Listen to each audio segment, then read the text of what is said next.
Okay, that's obviously there's.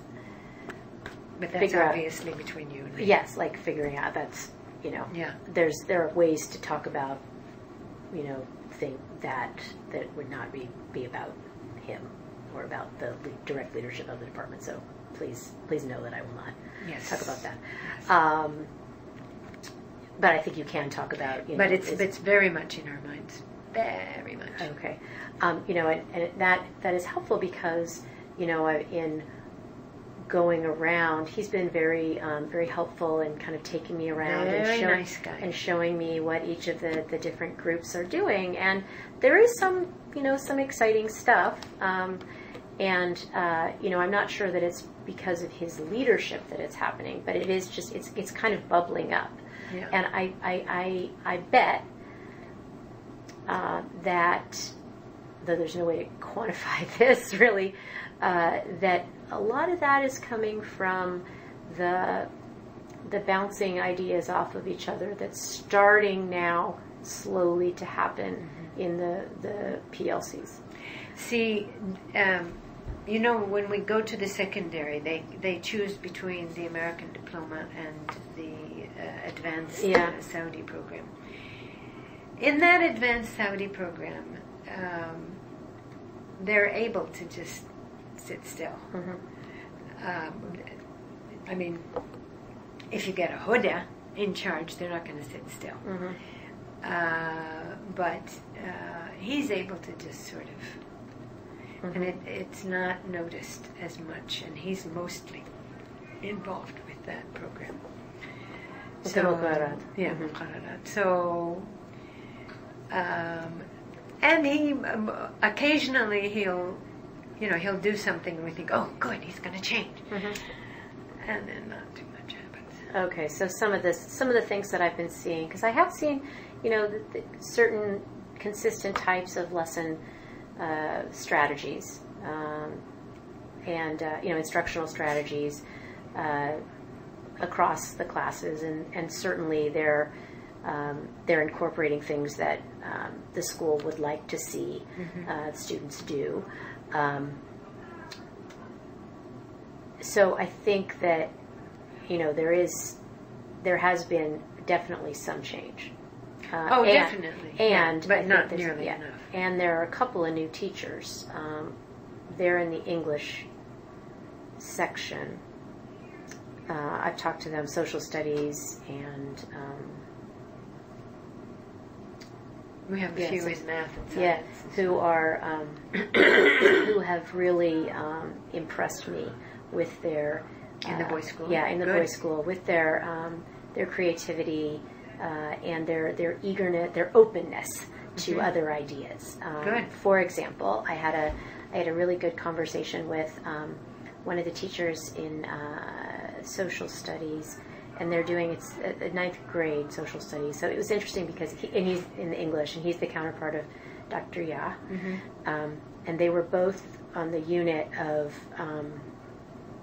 talking about microfinance and entrepreneurship, and two different lessons. I mean, like one was in a slightly further along in the lesson, in the unit, but not really much. But we were talking about how he was working with them about to understand microfinance and particularly loans, like the small loans, micro loans.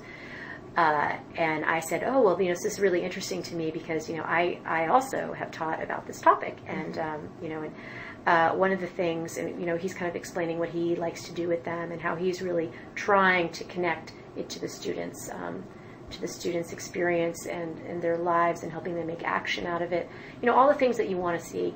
And I said, oh, well, one of the things that worked for me, and, you could certainly, it's just an idea, is, I had the students, we got a little pot of money together. I got some from the school, and then, some kids, you could also just have the kids each bring in a couple bucks if that's acceptable to do in your school culture. And then when you're, and then you have them go online on the Kiva website, and they identify, based on the criteria that you've discussed about what makes a good loan, what makes a sustainable business, how that business is going to potentially affect the broader society and create positive follow-on effects. Which in teams you choose which which person you would like to fund, and then you present a presentation on that, and then together the class votes. In the top 2 or 3 or whatever, then you fund, and then you have this money. And the great thing about it is that it's completely self-sustaining, because once you start with that pot of money, they do usually the girls are pretty good about it. You do get repaid, yes, and then that money's sitting there, and you can use it again and again and again. But it's like, they feel completely invested in this project. So and the success of the people. So and he just was like, this is so great, I can see how we could do this and this and this and this, so he was really he was into it. Good. And that's what, that spirit that, that's what you want, yeah. That's what you want. And so. That's the kind of thing.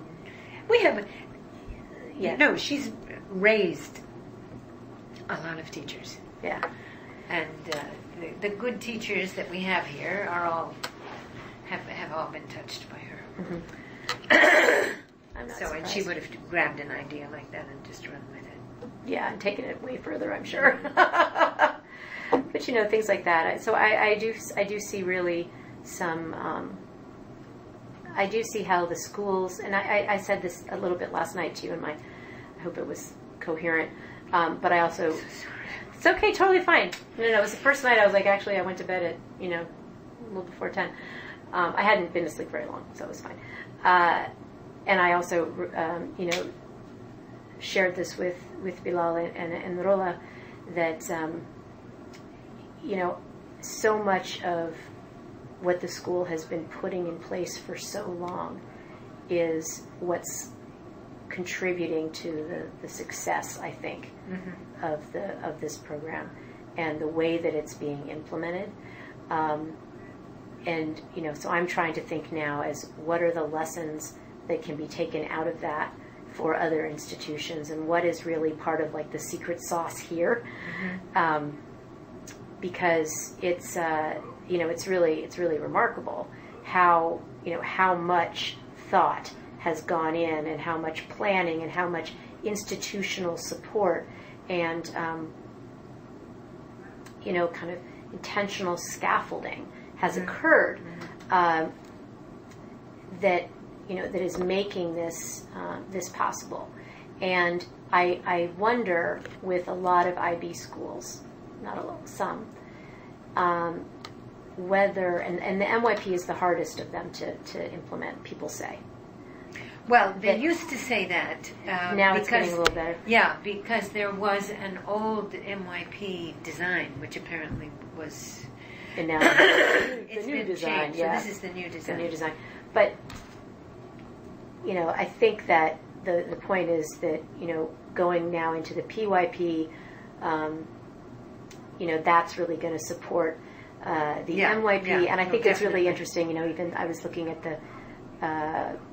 the teachers who were in 6th grade, when it was in the PYP last year, and now they're in the MYP, and so I've really been trying to figure out what the effect is of that. That's very interesting. Yes. On their colleagues, and they've already, and plus, and also on morale, because they've lived through it once. And, this is a place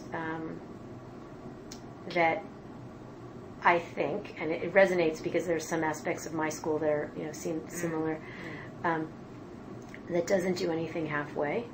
I think you've really set the bar high, and I think people really, really want to meet that bar. Like, people are really passionate about